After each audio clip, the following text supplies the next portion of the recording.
ان اللہ وملائکتہ یصلون علی یا ایھا الذین آمنوا صلوا علیہ وسلموا تسلیما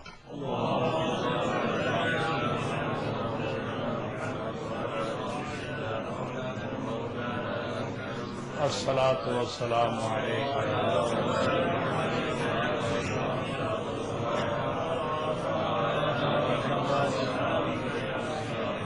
الصلاۃ والسلام علیک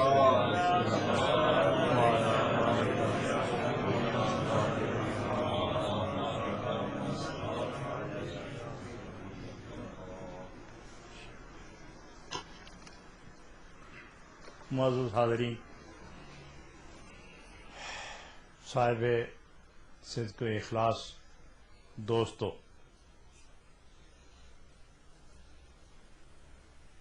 سچے اور پاک محبوب کی سچی محبت کے رشتے کے اندر منسلک دوستو، یہ کلام عشق و محبت کا کلام ہے، سرور اور ذوق کا کلام ہے، راز اور نیاز کا کلام ہے۔ یہ محبت کے خفیہ بھید ظاہر کرنے والا، طالبین کی تشنگی بجھانے والا کلام ہے۔ یوں سمجھو کہ دشت ہجر میں وصال کی رہنمائی کرنے والا کلام ہے۔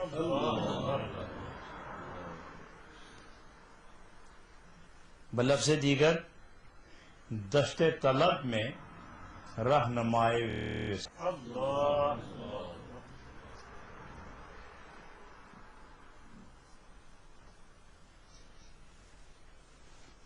جس نے یہ کلام سپرد قلم کیا ہے اور قلم نے کرتاس کو زینت بخشی ہے، انہوں نے کسی قیافے، گمان، ظن خیر اور خواب و خیال کے تحت یہ جملے مرتب نہیں فرمائے کہ ایسا ہو سکتا ہے، ایسے بھی ہو سکتا ہے، اگر ایسے ہو جائے تو ممکن ہے۔ ایسا نہیں ہے، جو کچھ لکھا انہوں نے یہ ثابت کیا کہ ایسا ہے،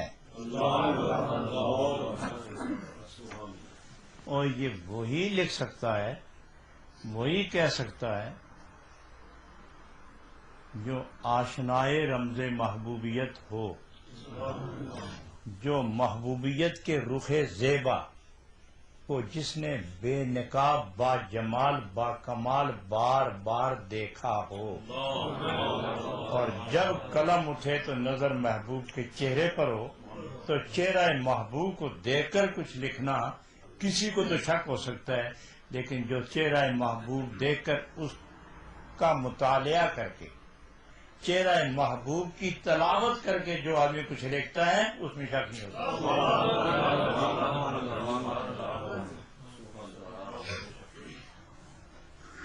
تو گویا جناب رومی رحمۃ اللہ علیہ اپنے شیخ کامل کی توجہات سے فیض یاب ہونے کے بعد آپ نے جو کچھ لکھا ہے وہ حقیقتوں پر سے پردے ہٹانے کی ایک مضبوط کوشش ہے۔ اپنے لیے نہیں، اپنے لیے نہیں، خود کو ذکر یار سے تسکین تو دے رہے تھے، مگر محبتوں کا جام آنے والوں کے لیے بھرتے بھرتے چلے گئے۔ وہ جام و سبو کو ترتیب دے کر آپ نے رخت سفر باندھا کہ جو بھی اس راستے آئے تو سالکین راہ محبت کو جب پیاس لگے گی تو عشق حق کا ایک گھونٹ جب پی لیں گے تو منزل تک مستیاں اسے اٹھائے ہوئے لیتی جائیں گی۔ یہاں آ کر آپ نے فقر کو پیش نظر رکھا، اور کل کے درس میں بھی آپ نے فقر ہی کو اپنی سماعت میں رکھا ہے، اور اس کا ایک حصہ جو باقی رہ گیا تھا وہ آج اس مختصر محفل میں زیر بحث آ رہا ہے۔ تو آپ نے غور فرمایا نا کہ جناب اس فقیر مرد کامل نے اپنی رفیقہ حیات کو کہا تھا کہ ساری عزتیں فقر کے اندر ہیں، ساری عزتیں اسی فقر کے اندر ہیں۔ اور آج تک کسی نے نہیں سنا ہوگا کہ کوئی روایت، کوئی انتخاب، کوئی اقتباس، کوئی دلیل، کوئی ترشح، کوئی اشارہ، کوئی نقطہ ایسا واضح ہوا ہو کہ جہاں یہ لکھا ہو، یہ کسی نے کہا ہو کہ اللہ کی وجہ سے بارشوں کا نزول ہوتا ہے، دریاؤں میں رہنے والی مچھلیوں کو غذائیں ملتی ہیں، لوگوں پر رحمتوں کا نزول ہوتا ہے۔ جب بھی پڑھو گے تو یہی نظر آئے گا کہ فقیروں کی وجہ سے بارشیں نازل ہوتی ہیں، جو کائنات پر بارشیں برستی ہیں یہ فقراء کی وجہ سے۔ اور حکمت وَبِهِمْ يُرْزَقُونَ، جتنے بھی تم اس کائنات میں رزق کھانے والے ہو انہی کے سبب۔ تم ان کے پھٹے کپڑے دیکھ کر تم ان پر نظر نہیں رکھتے، تمہیں یہ تیری جو شان و شوکت ہے جانتے نہیں ہو کہ اس کی بنیاد میں انہی کا فقر کام کر رہا ہے۔ مزے تم اڑا رہے ہو، سجدے یہ کر رہے ہیں، 10 قسم کے کھانے تم کھا رہے ہو، پیٹ خالی یہ، رکوع و سجود میں وَيَبِيتُونَ لِرَبِّهِمْ سُجَّدًا وَقِيَامًا۔ ان کو دیکھ کر اللہ تعالیٰ رحمتیں نازل فرماتا ہے، اسلام کو غلبہ دے رہا ہے، بارشوں کا نزول فرما رہا ہے۔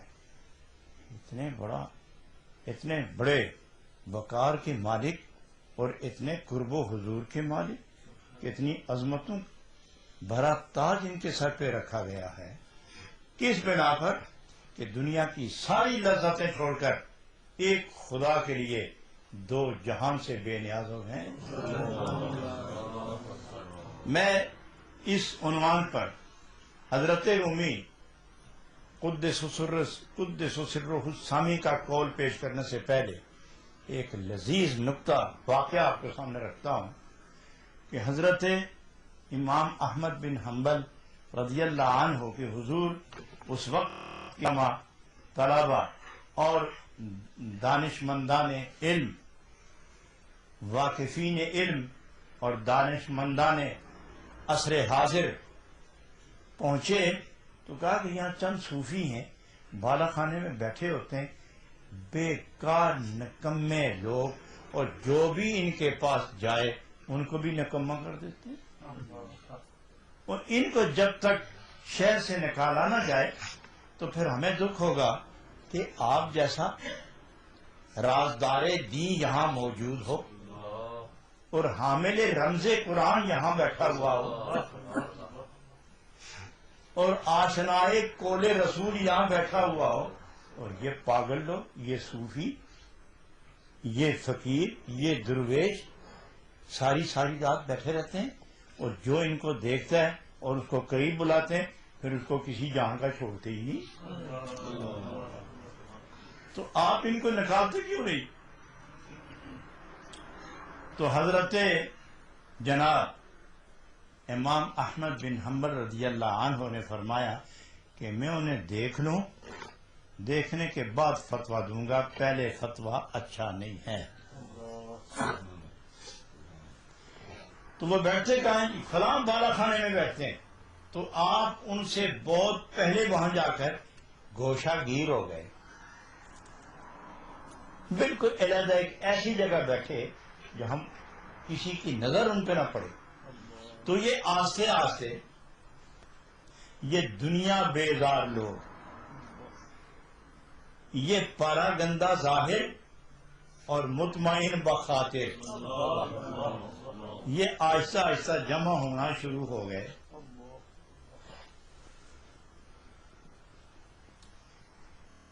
تو جب میر محفل براجمان ہوئے، جلوہ فرما ہوئے، تو راز و نیاز کی باتیں اشاروں میں ہونے لگی. ایک جملہ کوئی کہتا، اس سے سینکڑوں نکتے نکل آتے، اور ہر درویش، ہر صوفی، ہر فقیر جو بھی عبارت کہتا وہ نشے سے بری ہوئی، عشق رسول میں ڈوبی ہوئی، توحید کے رازوں سے مالا مال، اور انسانیت کو اعلیٰ عروج کا رہنمائی کا فریضہ ادا کرنے والا وہ جملہ. ایک ایک جملہ جب امام احمد بن حنبل سنتے گئے تو آپ پر گریہ طاری ہوا. یہ بولتے چلے گئے، باقی سنتے رہے، امام احمد بن حنبل روتے رہے.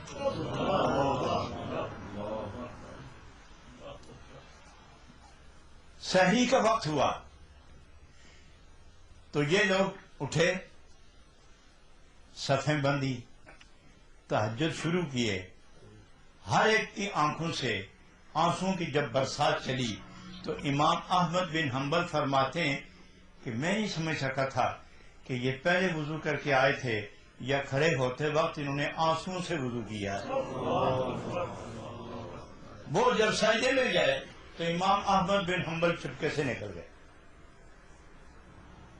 صبح ہوئی، وہ لوگ دوڑتے ہوئے گئے، ہمارا کام بن گیا، اب ان کو نکالیں گے. دیکھتے ہیں وہ جو شکایتیں کرنے والے تھے وہ پہنچ گئے. تو آپ نے ایک جملہ فرمایا، ظالموں، ان کو دیکھے بغیر تم نے جو شکایات کی ہیں، میں اس کا ایک ہی جواب دیتا ہوں کہ جو دو جہان کی نعمتوں کا ایک ملک بھرا پڑا ہے، اور اس میں سے وہ 24 گھنٹے میں صرف ایک روٹی کا چوتھا حصہ لے کر اس پر قناعت کر کے اپنے مالک کے ذکر کے نشے میں ڈوب جاتے ہیں، جو دو جہان کو ذکر محبوب پر قربان کر کے، جو دو جہاں کی لذتوں کو جلوائے دیدار رسول پر قربان کر کے اس مستی میں ڈوب گئے. ہے کوئی ایسا جو ان کی مثل ہو؟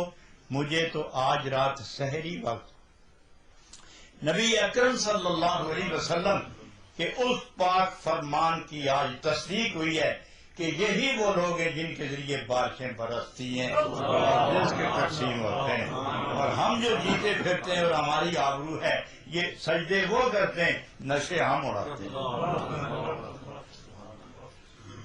یہ ہیں وہ باکمال لوگ. جب ان کی یہ کیفیت بیان کی اس مرد نے اپنی زوجہ محترمہ کے سامنے، تو آپ نے اس کے کوئی دو چار جملے سننے کے بعد آپ نے ارشاد فرمایا، اس خامن نے، اس شوہر نے، اس مرد فقیر نے، صبر کن با فخر و بگزار ای ملال،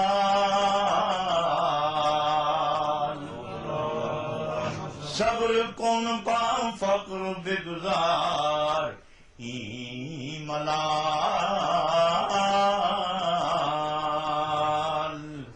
زان کے در فقرست و عز ذوالجلال، زان کے در فقرست و عز ذوالجلال.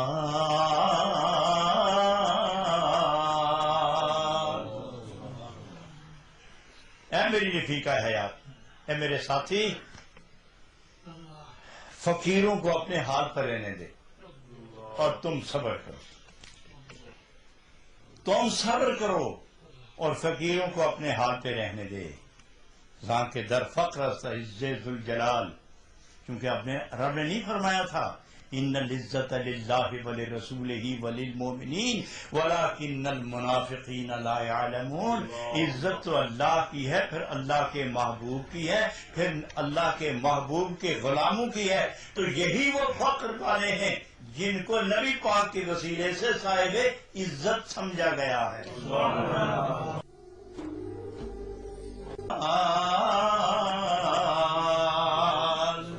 انہی کے ساتھ عزت ہے.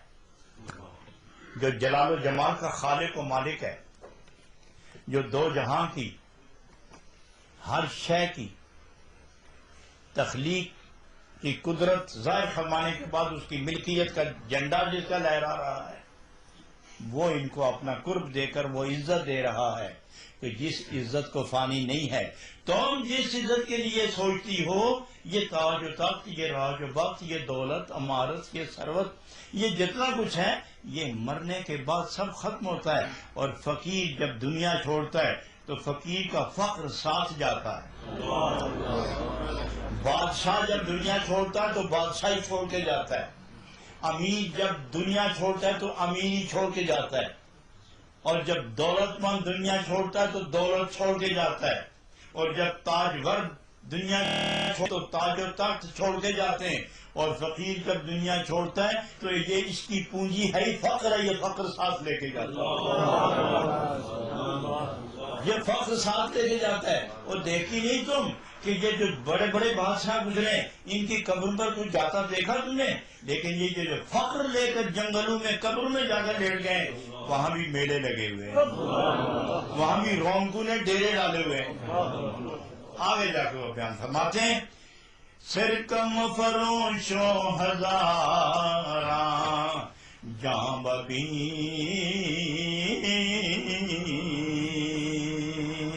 از قنات غرق کے بہرے انگبی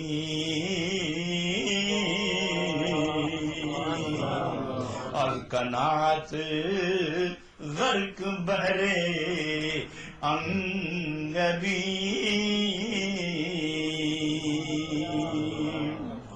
یہ غلط زبان نہ کھول، بری باتیں نہ کر، یہ سخت باتیں نہ کرو.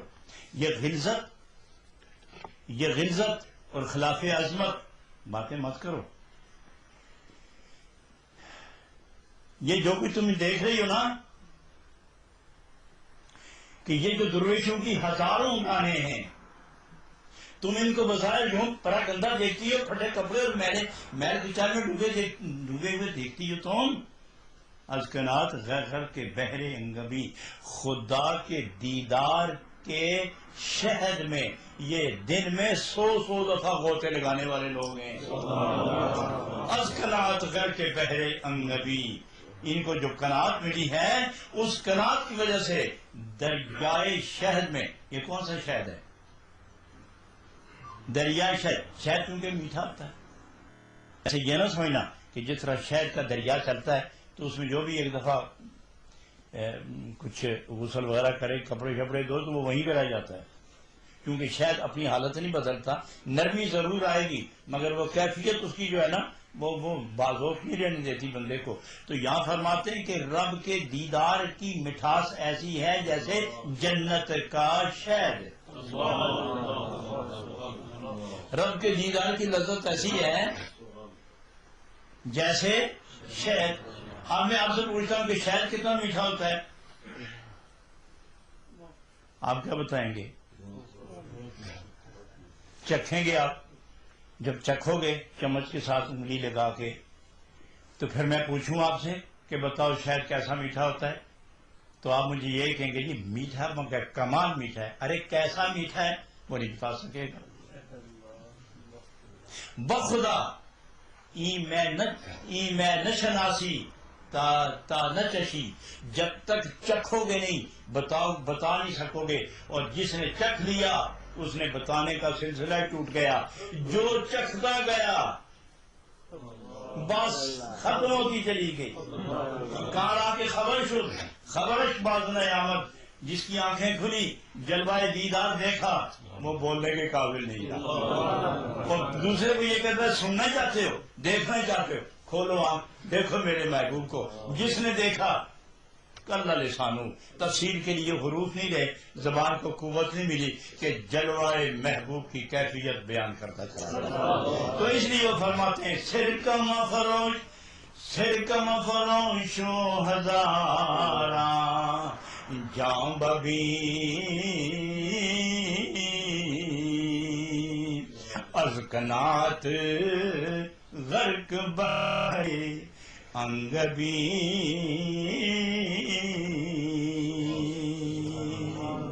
سرکہ فروش، بری باتیں چھوڑو، ان کی غیبت چھوڑو، ان کی اہانت چھوڑو، ان کی تحجین چھوڑو، ان کی تذلیل چھوڑو، ان کو برا کہنا چھوڑو، ارے برا کہنا تو بہت دور کی بات ہے، ان کو برا سوچنا بھی چھوڑ دو، برا سوچنا بھی چھوڑو، اور ہزاراں جامع بھی ان کی 1000 روپے دیکھو، اب کنات گھر کے بہرے انگوی، یہ کس طرح کنات کی منزل پر بیٹھے ہیں۔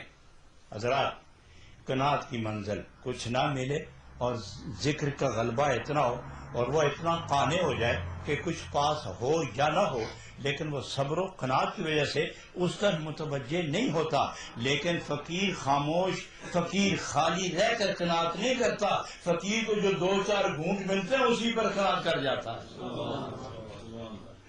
اور پھر تھوڑی سی نعمت مل جائے اس پر صبر کرنا اس کو قناعت کہتے ہیں، تھوڑی سی شے مل جائے اس پر صبر کرنا اس کو قناعت کہتے ہیں۔ تو فقیر جب جلوہ محبوب کی نورانی لہروں میں جب غوطے لگاتا ہے تو نہ جانے کتنا کچھ ملا ہوگا، سب کچھ لے کے بھی کہتا ہے بہت تھوڑا ہے، سب کچھ لے کے بھی کہتا ہے بہت تھوڑا ہے۔ کون ہے عاشق جو معشوق کو دیکھ کر کبھی اس نے کہا ہو کہ بس مطمئن ہو گیا ہوں، اب 1 سال مجھے دیدار کی ضرورت نہیں؟ کون ہے ایسا عاشق؟ اور میں نے کتنی دفعہ بیان کیا، آپ کو اچھی طرح یاد ہوگا کہ حضرت کیونکہ مناسبت آئی ہے اور بار بار کہیں آپ یہ نہ سمجھیں کہ کئی مرتبہ بیان کر گیا ہے اور کوئی واقعہ اس کے پاس ہے نہیں، اسی ایک واقعہ کو چھیڑ دیتا ہے۔ فَبِأَيِّ آلَاءِ رَبِّكُمَا تُكَذِّبَانِ کتنی بار آیا ہے قرآن میں، اور وہ بھی ایک ہی صورت میں، ہر حرف کے بعد فَبِأَيِّ آلَاءِ رَبِّكُمَا تُكَذِّبَانِ۔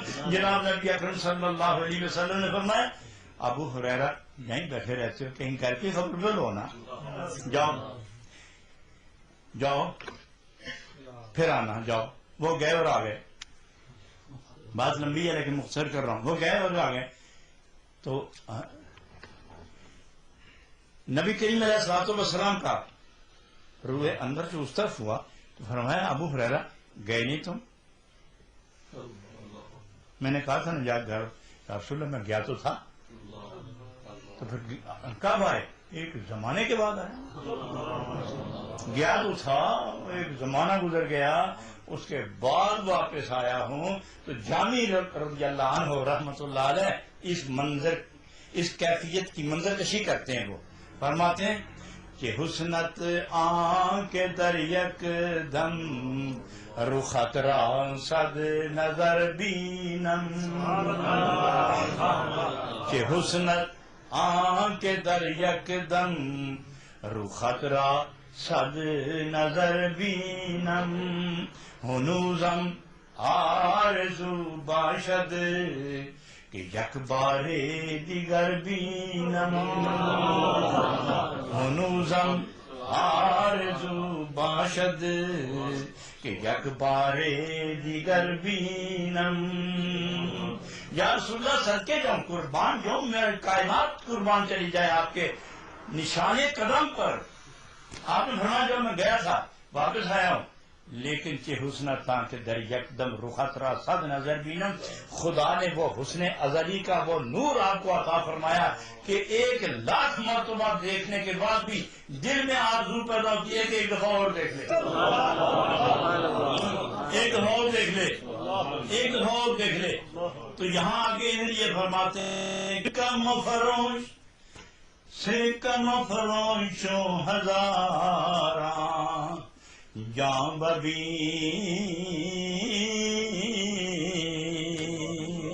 تم ان کو تہمت لگا رہی ہو، ان کو برا بھلا کہہ رہی ہو، ذرا ان کی روح کی طرف توجہ کر، یہ 1000 جانوں ان کو دیکھو، از کنات غرق بہرے انگبی،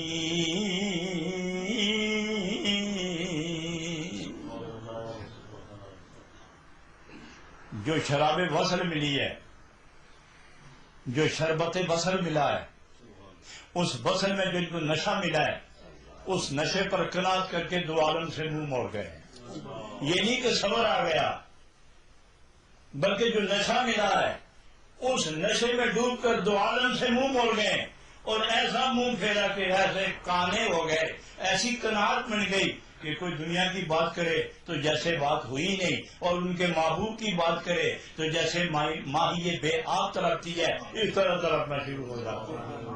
حضرات گرامی، بہت خوبصورت بات جناب رومی رحمۃ اللہ علیہ آنے والی اس کائنات کو اپنے محبوب کے دروازے تک پہنچنے کے لیے ایک پیغام اور صادر فرماتے ہیں۔ صد ہزاراں جان تلخی کش نگر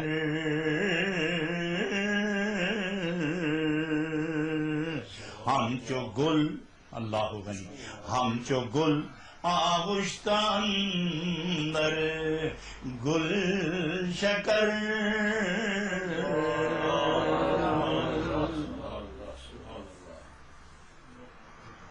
کیا خوب ارشاد سنا۔ صد ہزاراں جان تلخی کش نگر، ان روحوں کو دیکھو،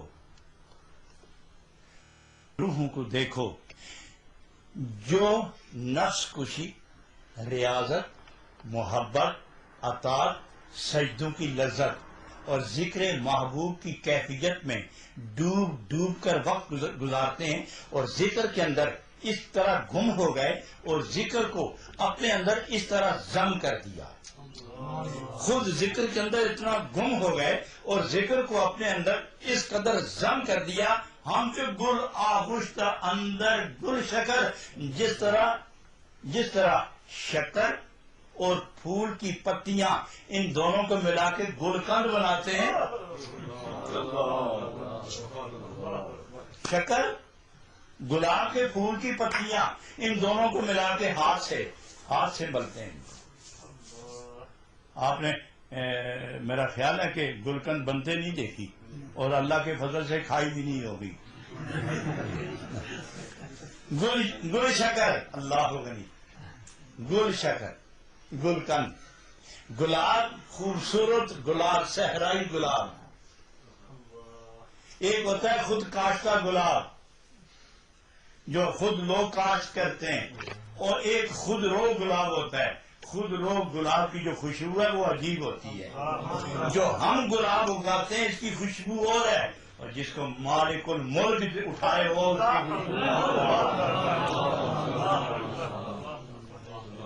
جس کو ہم صوفی سمجھیں یہ اور ہے، جس کو ہمارے صوفی بنا کے بھیجے وہ اور ہے۔ اس لیے فرمایا صد ہزاراں جان تلخی کش نگر ہم چو گل آغشتہ اندر گل شکر، ریاضت، محبت، اطاعت، سجدہ ریزی اور آہ نیم شبی، آہ نیم شبی، لمبے لمبے سجدے، اس میں ہچکیاں لے لے کے رونا، آنسو بہانا، اور یاد محبوب میں گم ہو جانا، یادوں میں گم ہونا اور یادوں کو اپنے اندر ضم کر لینا۔ ان تلخیوں سے جب گزرتے ہیں تو پھر خدا ان کو پکڑ کے جس طرح حکیم شکر اور پھول کی پتیوں کو ہاتھ سے مل کے مسل کے یک جان کر کے دونوں کا نام گم کر کے تیسرا نام آتا ہے شکر اور پھول کی پتی، یہ دو علیحدہ نام ہیں۔ جب وہ ملتا ہے، مسلتا ہے، رگڑتا ہے، پکڑتا ہے، ملاتا ہے اور حالت بدلتی ہے، رنگ بدلتا ہے، شکل بدلتی ہے، دونوں ایک ہوتے ہیں، نام بھی تبدیل ہو جاتا ہے، نام تبدیل ہوتا ہے۔ جب تک وہ مطمئن نہیں ہوتا ملتا رہتا ہے، جب تک وہ مطمئن نہیں ہوتا ملتا رہتا ہے، پھر مرتبان میں ڈال کے بند کر دیتا ہے۔ جب تک اس کی مدت پوری نہ ہو، اسے کوئی دیکھے نہ، وہ بند رکھتا ہے، اور تھوڑی تھوڑی دیر کے بعد، تھوڑے تھوڑے وقفے کے بعد دیکھتا جاتا ہے، گل شکر گلقند مکمل ہوا کہ نہیں؟ تو خداوند تعالیٰ اپنے عابد بندے کو اپنے عشق کے ساتھ ملا کے ملتا ہے، ملتا جاتا ہے، پھر اپنے قرب کے مرتبان میں ڈال دیتا ہے، پھر اپنے قرب کے مرتبان میں ڈال دیتا ہے، پھر کملی والے کی اداؤں کا سرپوش اس پہ ڈالتا ہے، پھر تھوڑی تھوڑی دیر کے بعد دیکھتا ہے کہ رنگ آیا کہ نہیں آیا، صبغۃ اللہ ہے وہ من احسن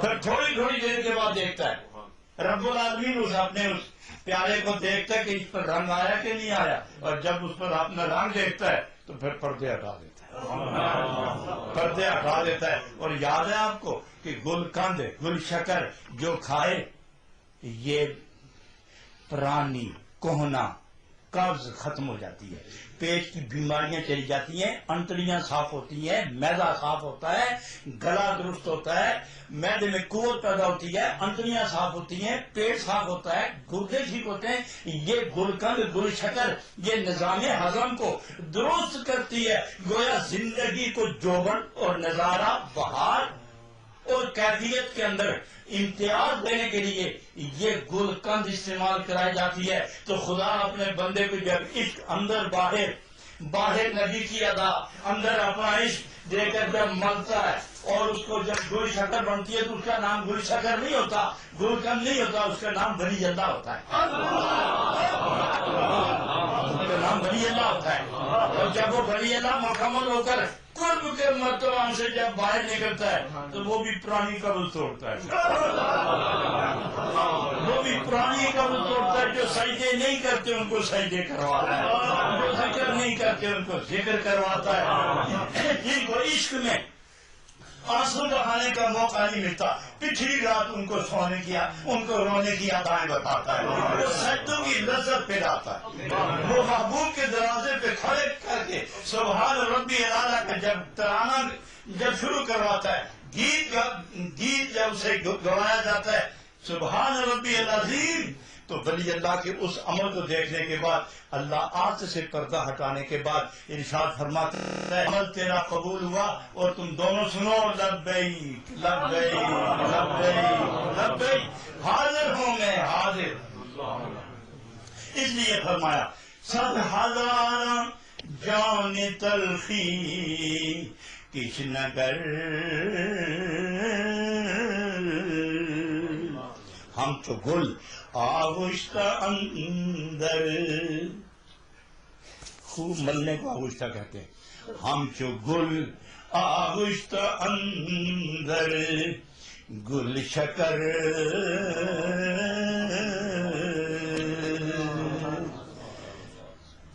نہ ابھی آپ گلقند بنے، نہ گلقند دیکھی، نہ پتے دیکھے، نہ شکر دیکھی، صرف ترجمہ سنا تو آپ کا یہ حال ہے مستی کا۔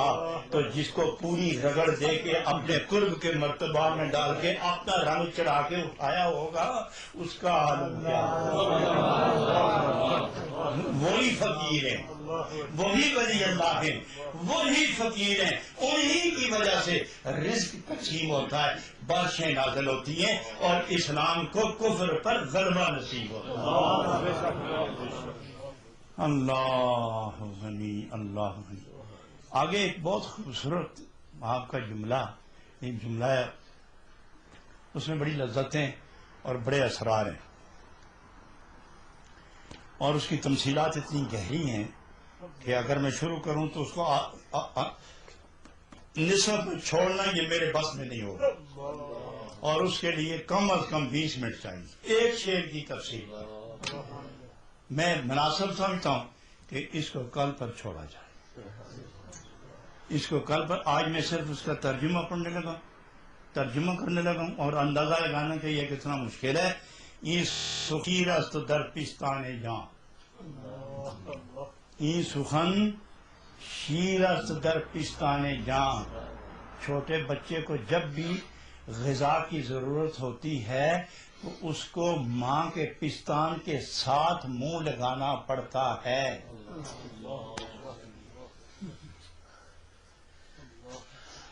بے کشندہ خوشنمی گردد رواں، اور جب تک ماں شفقت والی ماں، جانو ایمان کی طرح پیار کرنے والی ماں کا پستان لے کر اپنے منہ میں لے کر اس کو چوسے نہیں، دودھ اپنی جگہ سے حرکت نہیں کرتا، مثلا ویسے ہی منہ میں رکھ لے، دودھ حرکت نہیں کرے گا، اور سارا دن اپنا منہ، اپنا چہرہ، اپنے رخسار ماں کے سینے پر رکھ لے،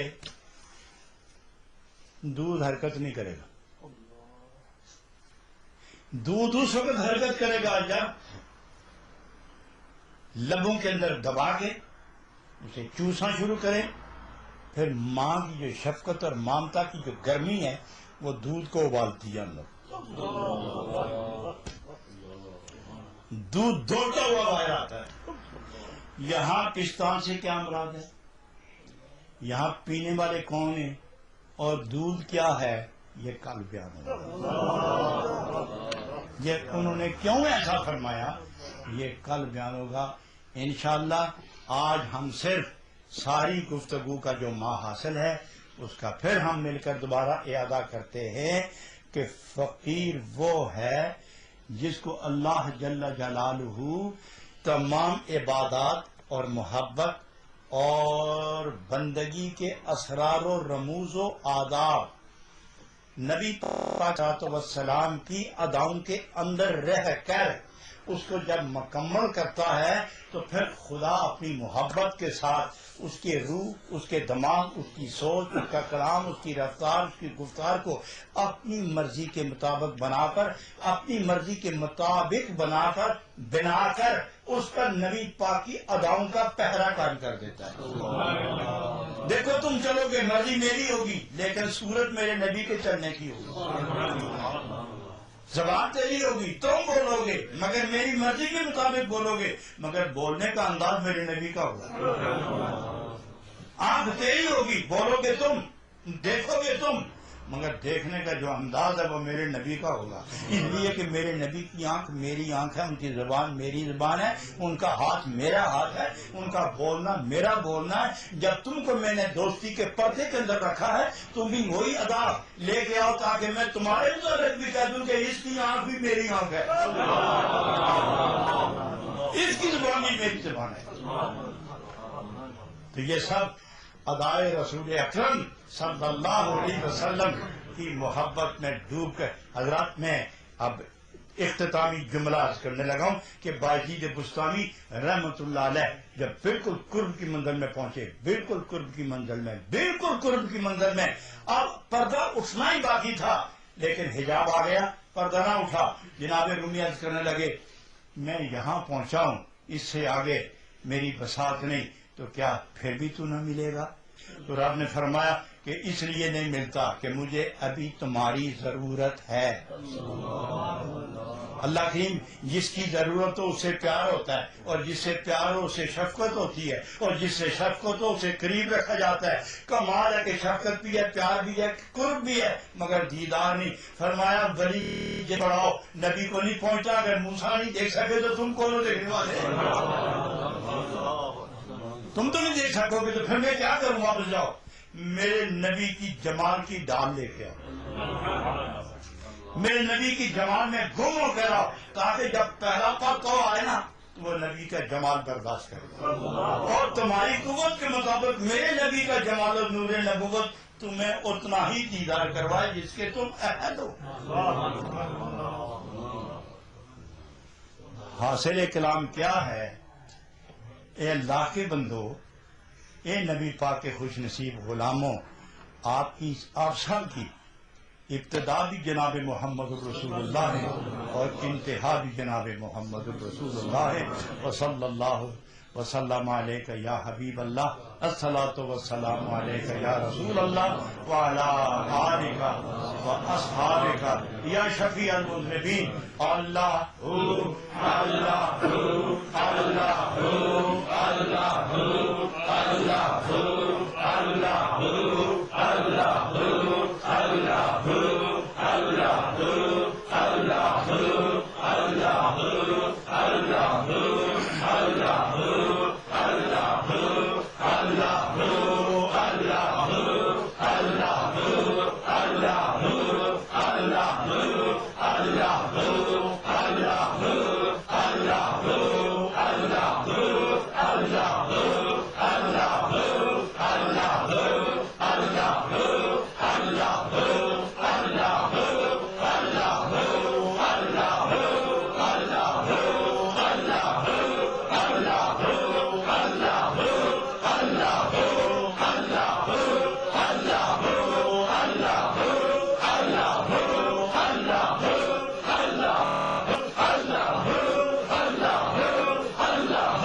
الا اللہ محمد الرسول اللہ صلی اللہ علیہ وسلم آمین۔ اللہ اس ذکر پاک اور اس خوبصورت مجلس میں جو پاکیزہ کلام کسی تیرے پاکیزہ بندے کے حوالے نسبت اور وسیلے سے ہوا ہے، اللہ اس کی پذیرائی کے وسیلے سے ہم سب کی دنیا اور آخرت روشن منور صاف ستھری فرما کر اپنے بندوں کی صف میں ہمیشہ شامل فرما، سب کے گناہ معاف فرما، سب کو خیر و برکات سے مالا مال فرما۔ جہاں جہاں تک یہ آواز پہنچ رہی ہے یا نگاہیں دیکھ رہی ہیں اور کان سن رہے ہیں، ان سب کے سینے روشن فرما، ان سب کی ارواح پر اپنے محبوب پاک کی روح کی جلووں کو پہرے دار بنا دے۔ اللہ سب کے پچھلے اگلے گناہ معاف فرما اور لا اولادوں کو صالح اولاد عطا فرما، بیماروں کو شفا عطا فرما، جو پریشان ہیں زوال کے اندر گرے ہوئے ہیں، بوال کے اندر پھنسے ہوئے ہیں، مقدمات کے اندر الجھے ہوئے ہیں، طرح طرح کی پریشانیوں میں اللہ ان سب پر کرم کی بارش فرما، ان سب کو سکھ عزت آرام کا جینا عطا فرما۔ فوض امری اللہ ان اللہ بصیر بالعباد برحمتک یا ارحم